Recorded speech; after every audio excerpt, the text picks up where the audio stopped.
Volvamos un momento, si te parece, a finales de los 90, la era de las .com. ¿Recuerdas? Uf, ¿cómo olvidarlo? Empresas con nombres así muy pegadizos, ¿verdad? Sin beneficios claros, pero con unas valoraciones, bueno, que parecían de otro planeta. Totalmente. El material que tenemos hoy, de hecho, nos recuerda esa tensión, ¿no? Esa sensación de... ¿Era euforia pura, irracionalidad colectiva? ¿O es que el mercado estaba viendo algo, algo que los modelos tradicionales no captaban? Exacto, esa es la gran pregunta que flotaba en el ambiente. Pues hoy vamos a hacer una inmersión, vamos a analizar unos extractos que me han parecido fascinantes del el lado oscuro de la valoración y la misión es, bueno, intentar poner un poco de luz en cómo se valora, cómo se le pone precio a una empresa tecnológica hoy. Que no es brujería, pero... Pero casi, ¿no? A veces lo parece. Bueno, es un ejercicio que fuerza un poco los límites de las finanzas de siempre, ¿verdad? Desde luego. Vamos a intentar sacar las ideas clave de estas fuentes, veremos qué principios clásicos sigan valiendo, que algunos hay, pero sobre todo qué ajustes, a veces radicales, necesitamos para entender a estas empresas tan innovadoras, tan disruptivas. Y tenemos ejemplos muy buenos en el texto. Cisco, Amazon, Ariba, Motorola, Rediff.com, nombres que, bueno, definieron una época y cuyos retos de valoración siguen ahí. Muy vigente, sí. Y para navegar por estas aguas un poco turbulentas, contamos contigo, nuestro experto. Es un placer. La verdad es que es un tema que sigue siendo súper relevante porque, claro, el sector tecnológico no para de cambiar y nos obliga a repensar constantemente cómo medimos el valor. Totalmente. Pues empecemos por el principio, ¿no? ¿Qué es exactamente una empresa tecnológica según estas fuentes? Porque a veces parece que bajo esa etiqueta cabe casi todo. Tienes toda la razón, es una buena pregunta para empezar. El texto hace una distinción que me parece útil. Por un lado están los que llama creadores de tecnología, empresas de hardware, software, semiconductores. Pues eso, Cisco, Intel. Vale. Y por otro están los usuarios intensivos de tecnología, empresas que usan esa tecnología para transformar sectores de toda la vida. El ejemplo que ponen, y es paradigmático, es Amazon. Claro, revolucionando el comercio. Exacto, revolucionando el comercio minorista. Ambos son tech, sí, pero sus modelos de negocio y por tanto sus desafíos a la hora de valorarlos, pues pueden ser distintos. Entendido. Y lo que unía a muchas, sobre todo en aquella época, era un crecimiento, bueno, de vértigo. Los gráficos que citan las fuentes es que son muy claros. Sí. Hablan de cómo el número de empresas tecnológicas se multiplicó casi por 10 en solo 6 años. Y su peso en el S&P 50 pasó de un 5% a casi un 35%. Una barbaridad. Una locura. Y el índice de Internet que mencionas se multiplicó por 10 en 4 años. O sea, una explosión en toda regla. Y en medio de todo eso surgen las nuevas tecnológicas, las famosas .com. Ahí están. A menudo muy jóvenes, con ingresos, bueno, modestos al principio, a veces con pérdidas enormes, Cuantiosas, sí. pero con unas expectativas de crecimiento futuro gigantescas. Y ahí estaba la paradoja, ¿no? Lo que volvía locos a los inversores. ¿Cómo podían valer tanto en bolsa si apenas ganaban dinero, incluso lo perdían? Mencionan el PER de Cisco, llegó a ser de 120, cuando el de un gigante como General Electric era 33. Exacto. Ahí radicaba el gran misterio, digamos. Vale, entonces ahí está el kit de la cuestión. Pérdidas, un futuro incierto, activos que no se ven, no se tocan. ¿Cómo te enfrentas a valorar eso? Los métodos de siempre parece que se quedan un poco cortos, ¿no? Pues aquí es donde las fuentes identifican los retos clave, que además siguen muy vigentes hoy en día. Primero, la falta de historial financiero. Sobre todo en las más jóvenes, claro. Lógico. Segundo, y esto es fundamental, los beneficios negativos. ¿Qué haces con un modelo basado en beneficios si no los hay? Amazon, Ariba, Rediff.com, todas pasaron por ahí en sus inicios. Claro. Tercero, el peso enorme de los activos intangibles. La marca, el talento humano, la tecnología propia, la base de clientes. La contabilidad tradicional, bueno, apenas lo refleja. Y supongo que la velocidad a la que cambia todo tampoco ayuda mucho. Para nada. Ese es el cuarto reto. Un entorno hipercompetitivo, que cambia constantemente. Modelos de negocio que nacen y mueren en pocos años. El texto pone el ejemplo de Amazon, que pasó de 16 millones a 1.600 millones en ventas, En nada de tiempo. en un abrir y cerrar de ojos, prácticamente. Y quinto, relacionado con el primero, la dificultad de proyectar el futuro basándote en un pasado que es corto y además muy volátil. Entendido. El panorama es complejo, sí. Entonces, ¿esto quiere decir que los principios financieros de toda la vida ya no sirven para el mundo tecnológico? ¿Tiramos los libros? Pues aquí viene lo interesante. Las fuentes argumentan, y con bastante fuerza, que no, que a pesar de todos estos desafíos, el principio fundamental de la valoración sigue siendo el mismo. ¿Ah, sí? ¿Cuál? El valor de cualquier empresa, sea tecnológica o de tornillos, deriva de su capacidad para generar flujos de caja en el futuro. O sea que volvemos al viejo conocido, el flujo de caja descontado, el DCF. Exactamente. El corazón de la valoración sigue siendo eso, estimar cuánto efectivo libre va a generar la empresa para todos sus inversores, accionistas y acreedores. Es lo que el texto llama flujo de caja libre para la firma, o FCFF. Vale. La tarea, claro, es proyectar esos flujos a lo largo del tiempo, estimar cuándo se van a recibir y, sobre todo, evaluar el riesgo que llevan asociadas esas proyecciones. Y ese riesgo es lo que metemos en la famosa tasa de descuento, el WACC, ¿verdad? Usando una tasa que refleje ese riesgo, el coste de capital medio ponderado, el WACC. Este WACC combina el coste de financiarse con deuda y con capital propio, con equity. La dificultad, por supuesto, no está en la fórmula en sí, sino en estimar bien cada componente para una empresa tecnológica. Las fuentes también dicen, y parece lógico, que no es lo mismo valorar una startup recién nacida que una empresa ya madura. Es un punto crucial, sí. La incertidumbre es máxima en una startup. Eso hace la valoración, extremadamente difícil. Una empresa madura, con flujos de caja más estables, es más predecible. Pero, y esto es importante recalcarlo, los principios del DCF no cambian. Lo que cambia radicalmente es la dificultad para estimar los inputs. Los ingredientes de la receta. Exacto. Los flujos de caja futuros, el crecimiento esperado y el riesgo. Ahí está la miga. Vale, DCF como base, pero con asteriscos por todas partes. ¿Cómo empezamos a adaptar este modelo para lidiar con los beneficios negativos, los intangibles y todo eso? El texto insiste mucho en ajustar las cifras contables. Aquí entramos ya en el terreno de los ajustes específicos que proponen las fuentes. Y la verdad es que son fundamentales para no meter la pata en la valoración. Hay que limpiar, por así decirlo, y reinterpretar los números que nos da la contabilidad. Y el primer gran ajuste que mencionan es cómo tratar el I+D. Esto me parece clave. Lo es totalmente. La contabilidad tradicional trata la investigación y desarrollo, el I+D, como un gasto del periodo. Como si compraras, folios para la oficina. Claro. Pero las fuentes argumentan que, económicamente, eso es una inversión. Genera valor futuro. Entonces proponen capitalizarlo. Capitalizarlo. ¿Qué significa exactamente? Significa tratarlo como un activo. Creas un activo de investigación que se va amortizando a lo largo de su vida útil estimada. Entiendo. ¿Y qué efecto práctico tiene eso? Porque estimar la vida útil de una investigación suena complicado. Tiene un efecto enorme en los beneficios ajustados. Al calcular el beneficio antes de intereses e impuestos, el EBIT, lo que haces es sumar el gasto en I+D del año y restar la amortización de ese activo de investigación que has ido acumulando. Ah, vale. Los ejemplos del texto con Cisco, Motorola y Ariba son muy claros. Muestran cómo esto puede disparar el EBIT ajustado. Te da una visión, más realista de la rentabilidad operativa real. Y sí, estimar la vida útil es un reto. Requiere juicio, mirar la industria, la empresa. Pero ignorarlo, según el texto, es peor. Te lleva a infravalorar la rentabilidad. Interesante. ¿Y hay otros gastos que se puedan tratar así? Mencionan los de venta, generales y administrativos, los SG&A. Se menciona la posibilidad, sí. Sobre todo para gastos destinados a captar clientes que puedan generar valor a largo plazo. Piensa en Amazon o Rediff.com en sus inicios, invirtiendo fuerte en captar usuarios. Vale. Pero aquí las fuentes son mucho más cautas. Advierten que solo deberías hacerlo si hay un vínculo muy claro, muy demostrable, con beneficios futuros que duren en el tiempo. No es tan directo como el I+D, y el riesgo de cocinar los números es mayor. Hay que ir con cuidado. Entendido. Otro ajuste relevante que comentan es el de los alquileres operativos, el famoso leasing. Efectivamente. Antes de las nuevas normativas, muchos alquileres no aparecían en el balance como deuda, se quedaban un poco ocultos. Ya. El ajuste consiste en tratarlos como lo que son económicamente. Una forma de financiación.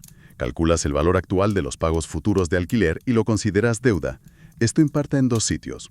En el EBIT ajustado, porque quitas el gasto de alquiler y metes una depreciación y un coste financiero implícitos de ese activo alquilado, y también en el cálculo del WACC, porque claro, aumenta la deuda que usas para ponderar. O sea que afecta por partida doble. Exacto. Y también lanzan una advertencia sobre la gestión de beneficios, ¿no? O sea, las trampas contables. Sí, una mención rápida pero importante. A que las empresas a veces pueden usar ciertas prácticas contables para alisar los resultados, para cumplir las expectativas de los analistas. Lo típico.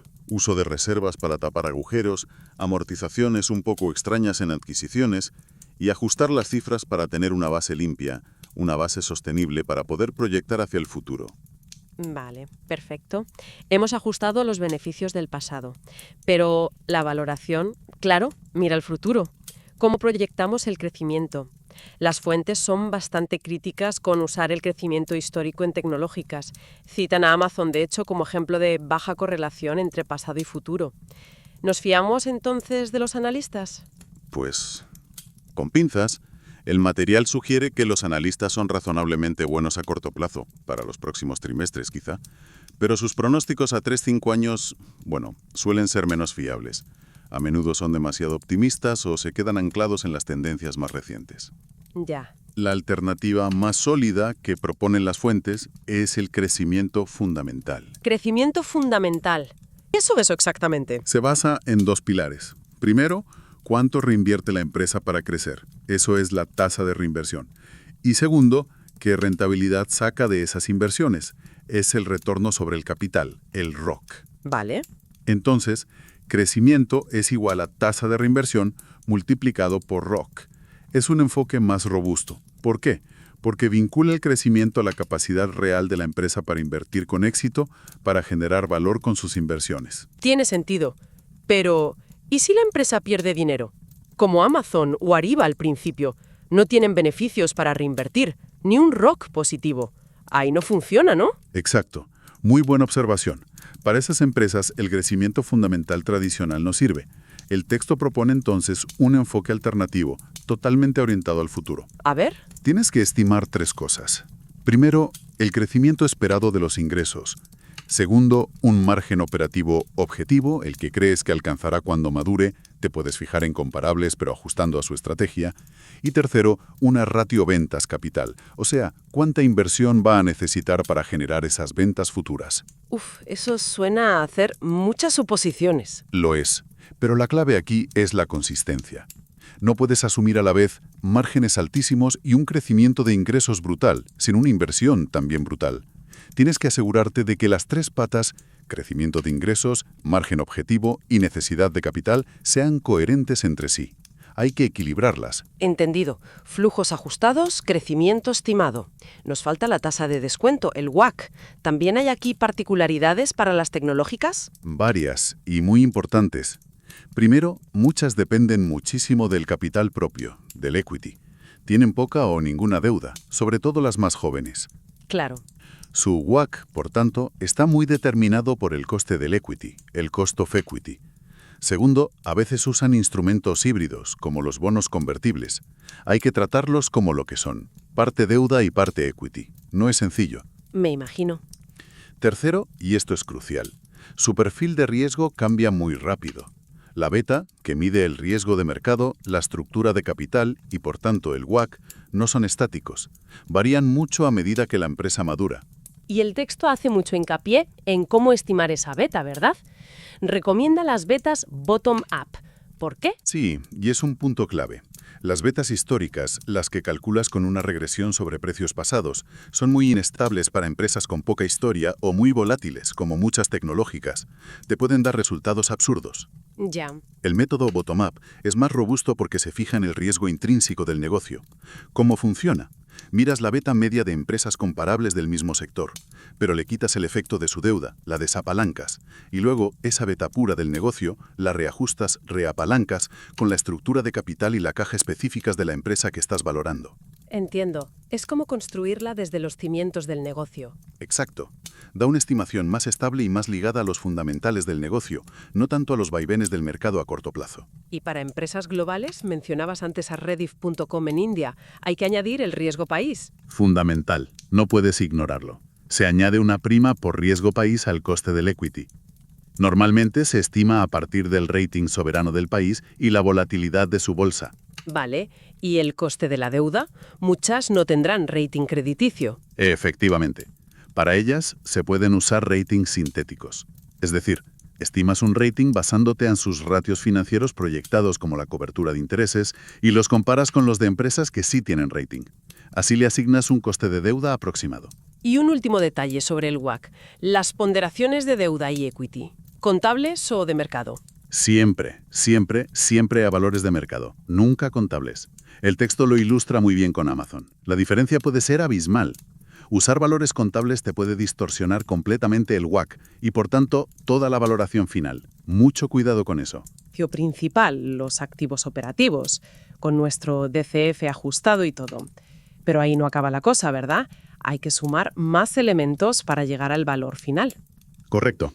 Al valor de los activos operativos que hemos calculado, le tenemos que sumar el valor de la caja y los equivalentes. Eso es fácil, directamente a valor de mercado. Y también el valor de otros activos no operativos. ¿Cómo qué, por ejemplo? Pues inversiones financieras que tenga la empresa en otras compañías. Hay que valorarlas con cuidado, dependiendo de si son participaciones minoritarias o mayoritarias. O también activos que no se usan directamente en el negocio principal. Imagínate un inmueble que le sobra. Vale. Y una vez que tenemos ese valor total de la firma, ¿qué hacemos? Pues restamos lo que no pertenece a los accionistas comunes. Es decir, restamos el valor de mercado de toda la deuda. Y aquí incluimos el valor actual de los leases operativos que capitalizamos antes, no nos olvidemos. Importante. Muy importante. Y también restamos, si las hubiera, las acciones preferentes. Y así, por fin, llegamos al valor total del equity, el valor que corresponde a los accionistas comunes. Y aquí entra un elemento que en tecnología es, bueno, una bomba de relojería a veces. Las opciones para empleados. El texto les dedica bastante atención. Con toda la razón del mundo. Es el famoso option overhang, la carga de opciones. Son potenciales acciones futuras que, cuando se ejerzan, diluirán el valor para los accionistas que ya están dentro.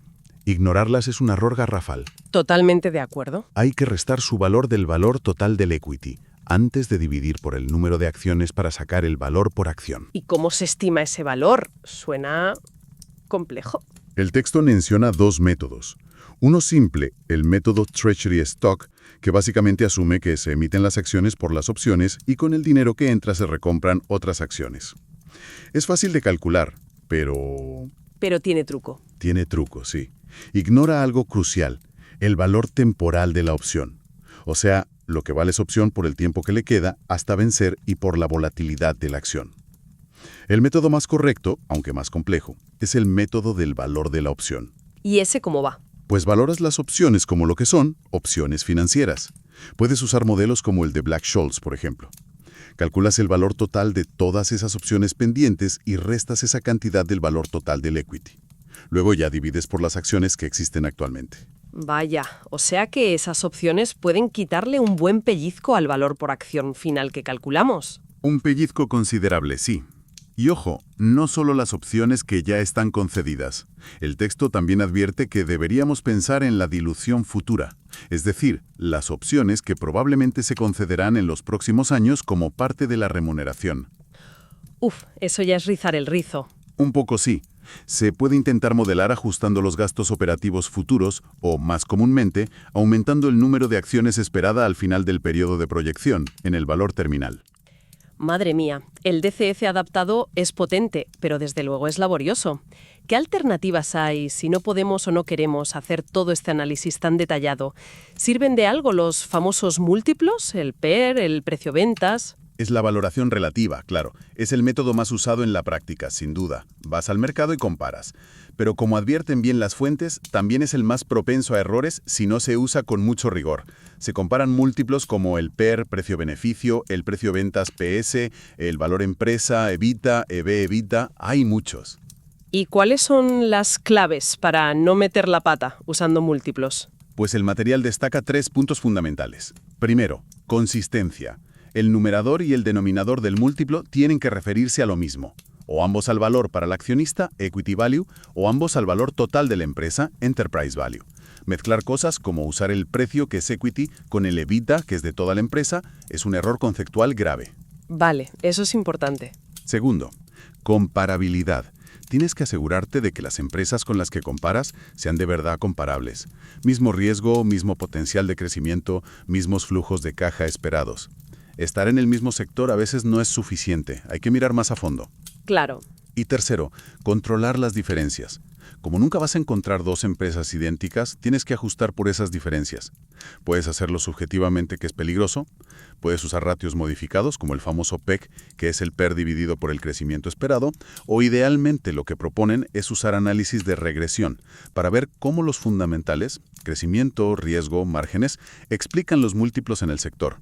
Eso te da una base más sólida para ver si una empresa está cara o barata. Entendido. ¿Y qué problemas específicos surgen con los múltiplos en el mundo tech? Pues muchos. Para empezar, el PER no sirve si la empresa pierde dinero. Obvio. Puedes usar múltiplos sobre beneficios futuros esperados o sobre beneficios ajustados, por ejemplo, capitalizando el I+D como vimos antes. Los múltiplos sobre ventas como el precio ventas o el EBS Sales son súper populares en tech, pero muchísimo cuidado. ¿Por qué? Porque solo tienen sentido si comparas empresas que van a tener márgenes de beneficio futuros similares. Un múltiplo de ventas bajo no significa que esté barata, si es que sus márgenes van a ser siempre muy bajos o negativos. El valor viene del beneficio, no de la venta en sí. Buen punto. Y luego, ojo con los múltiplos específicos del sector que a veces se inventan. Valor por clic, valor por suscriptor. Pueden llevar a una miopía total, a ignorar si eso se traduce al final en beneficios y flujo de cajas reales. Muy claro. Para terminar con los métodos de valoración, el texto introduce un concepto que suena un poco más exótico: las opciones reales. ¿A qué se refieren con eso? Se refieren a las oportunidades estratégicas que tiene la empresa, a la flexibilidad que tiene para tomar decisiones en el futuro. No son opciones financieras que cotizan, sino opciones implícitas en el negocio. Vale. Las fuentes destacan 2 tipos que son relevantes para las tecnológicas. Primero, la opción de retrasar. Es el derecho, pero no la obligación, de invertir en un proyecto, por ejemplo, explotar una patente que tienen, más adelante, esperando a tener más información o a que el mercado madure. Esta opción puede tener valor incluso si hoy el proyecto no parece rentable, tiene un ban negativo. Interesante. Y segundo, la opción de expandir. Es la posibilidad de hacer inversiones adicionales si un proyecto inicial tiene éxito. El ejemplo clásico es Amazon, entrando en nuevos negocios, libros, luego música, luego de todo, o nuevos países, apalancándose en su éxito inicial. O Reddit, que mencionan, expandiéndose al comercio electrónico en India. Suena atractivo, la verdad. Añade mucho valor estas opciones reales. Potencialmente sí, pero aquí las fuentes ponen muchos peros, son bastante escépticas. Advierten que estas opciones solo tienen valor real, tangible, si la inversión inicial es imprescindible para poder ejercer la opción futura, y sobre todo si la empresa tiene alguna ventaja competitiva sostenible para explotarla. Por ejemplo. Pues exclusividad tecnológica, una marca muy fuerte, una patente, algo que impida que otros hagan lo mismo fácilmente. Muchas opciones de expansión en tecnología, dicen, no son exclusivas. Si Amazon puede entrar en un nuevo mercado, a lo mejor Google o Microsoft también pueden. Entiendo. Entonces su valor real puede ser limitado. Y mucho cuidado con el doble conteo. No puedes meter el crecimiento esperado de esa expansión futura en tus proyecciones del DCF y además sumarle un valor por la opción real de expandir. Estarías contando lo mismo 2 veces. Clarísimo. Bueno, hemos recorrido un camino complejo, desde las .com hasta las opciones reales. Si tuvieras que resumir las grandes lecciones que sacamos de este análisis de las fuentes, ¿cuáles serían? Pues yo diría que hay 4 ideas clave, para quedarnos con lo esencial. La primera, los fundamentos persisten. A pesar de todo, el valor sigue viniendo de los flujos de caja, del crecimiento rentable y, recalco lo de rentable, con retorno sobre el coste de capital, y del riesgo. El DCF, aunque complicado, sigue siendo la herramienta conceptualmente más sólida. Vale. Segunda, la adaptación es crucial. No puedes aplicar el DCF a una tecnológica como si fuera una fábrica de tornillos. Necesitas ajustes contables importantes, I+I, leasing y estimaciones muy cuidadosas de crecimiento y riesgo, betas Voronov, proyecciones consistentes, WACC ajustado. Tercera. Tercera, cuidado con los atajos. La valoración relativa, los múltiplos, son útiles, sí, pero muy peligrosos si no controlas bien por las diferencias fundamentales entre empresas. Y las opciones para empleados no son un detalle menor. Son un coste real que hay que restar. ¿Y la cuarta? Y cuarta, opciones reales con escepticismo. Las opciones estratégicas pueden añadir valor, claro, pero solo bajo condiciones bastante estrictas de ventaja competitiva real y sostenible. No son un cheque en blanco para justificar cualquier valoración estratosférica. Fantástico resumen, muy claro. Y para terminar, una reflexión que deja el texto ahí flotando. Hablan del juego de las expectativas. En un sector donde tantísimo valor depende de promesas futuras, de escenarios que son inciertos por definición, ¿hasta qué punto el precio que vemos en bolsa cada día refleja los fríos números de estos modelos que hemos discutido? Buena pregunta. ¿Y cuánto es, bueno, pura narrativa, sentimiento de mercado, la fe colectiva en que esas promesas, a veces increíbles, se van a cumplir? Da que pensar, ¿no?